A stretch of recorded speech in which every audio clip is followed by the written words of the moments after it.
আসসালামু আলাইকুম। সন্ধ্যার পরের দৃশ্য।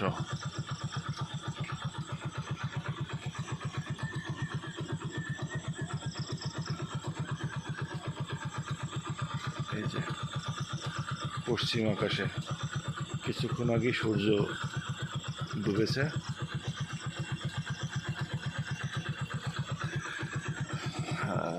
এই যে পূর্ব দিকের আকাশ সন্ধ্যা হয়ে আসছে।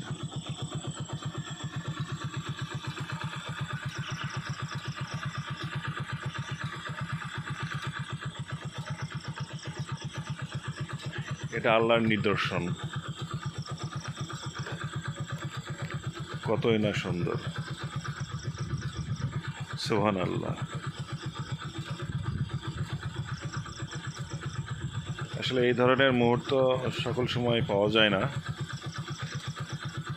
আমি দেখেই খুব লোভে পড়ে আমি এই ভিডিওটা করছি। সুবহানাল্লাহ।